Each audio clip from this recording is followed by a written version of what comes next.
Hey everybody, welcome back to Goodale Farm. Just a quick video today on some chainsaw basics 101. Thanks for tuning in. All right, so the chainsaw I'm going to cover today is a Husqvarna 455 Rancher.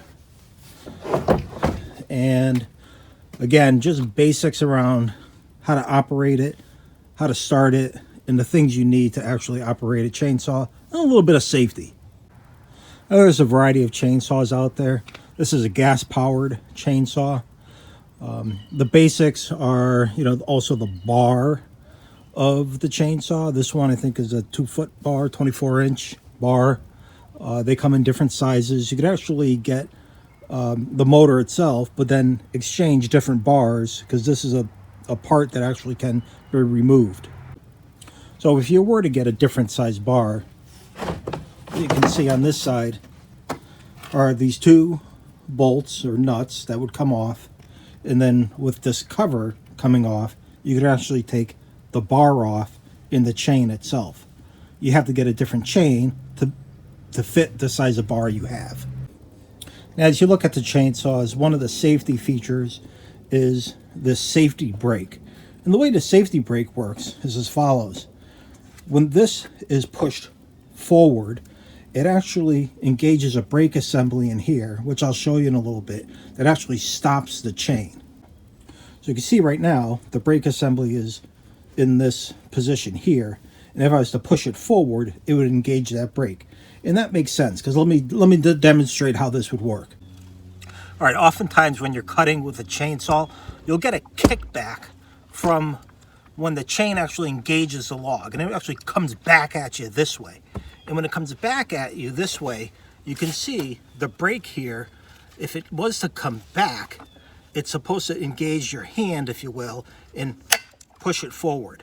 When that pushes forward, the brake engages, stops the chain. This is how you disengage it. All right, so with the brake disengaged, let's take this cover off.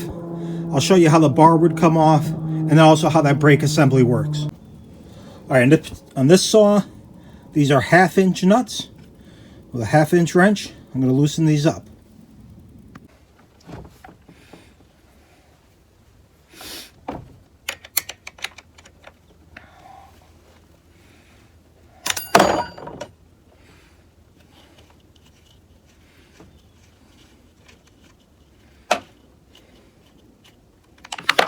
Okay, with both of them off, just simply take the cover off. It may require a little bit of jiggling back and forth, but it will come off. All right, with the cover off, you can see the inner workings, if you will. This is obviously very messy. Haven't cleaned it recently. But here, you can see the brake assembly has this little gear part here. That as that moves forward, this gear, I'm going to take the cover back here. You can see that gear assembly here that actually goes on there. It would actually turn, and this round metal band is in effect the brake. So with that, then now clamping down, it will clamp down on this clutch and actually then stop the chain from moving. Now, if you ever wanted to remove the bar and then also the chain, what you'll see here is these two bolts that are coming up that received the nuts, the 1/2-inch nuts that we took off. We have these holes here also. This bar right now is loose and in effect can slide back and forth. Right now it's as it is, and when I took that cover off.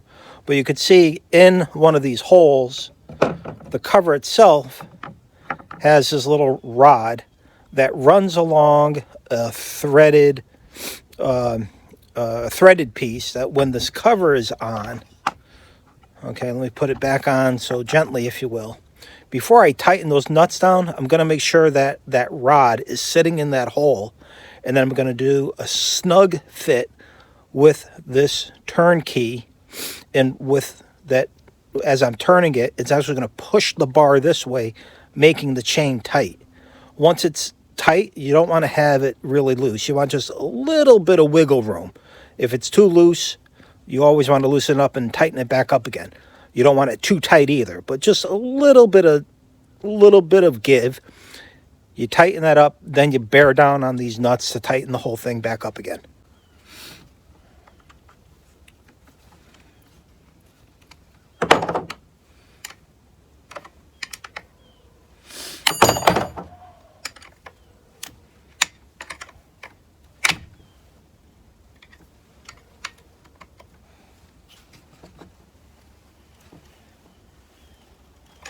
All right, with the cover on, let me go over some basics related to how you start it and actually run the chainsaw. So there's two main fluids that chainsaw uses. One is what's called bar oil or chain and bar lubricant. And in this particular saw, it goes in this portal here. There's a little picture of oil. And what that does is there's an actual mechanism within the saw that will drip and spray oil on the chain and bar so that's constantly lubricated as it's revolving around on the chain. And that's very important because that moves at high speed. You always want that lubricated. The saw will also shut down if you're out of oil. The second, maybe obvious, is fuel. Now, a chainsaw normally takes a gas and oil mixture. You'd get a 2-cycle engine oil and mix it with gas. So in this small container, I already have it pre-mixed here. I think it's a 50-to-1 ratio. And that would go here. And again, saw shuts down if it doesn't have enough fuel. So to start this one, there's a couple things. One, there's a primer bulb. I think you prime it 5 or 6 times. Then there's a choke where you can pull this out, and that's choke is engaged. And then this is an on switch. And with this up, it will actually allow me then to pull the actual start cord to actually get it going. Choke on, start position, prime it a couple times.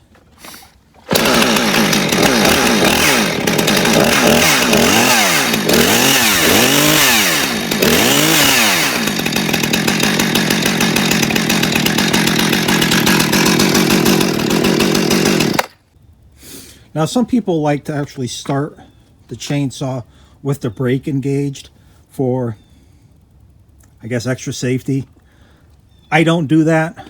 I start it with it brake free.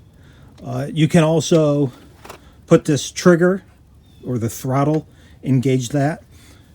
Each saw is different. You want to know the temperament of your saw and give it the right amount of choke, give it the right amount of throttle as need be. But once it's hot, it should be fine. Now, once the saw is running, there's a few safety things to consider. One that I always do is safety goggles or glasses, because the wood chips are flying, the sawdust is all over the place. You want to make sure that's ready to go. All right, buddy, that's Chainsaw Tips 101. Thanks for tuning in, and hope you're having a great day. Take care.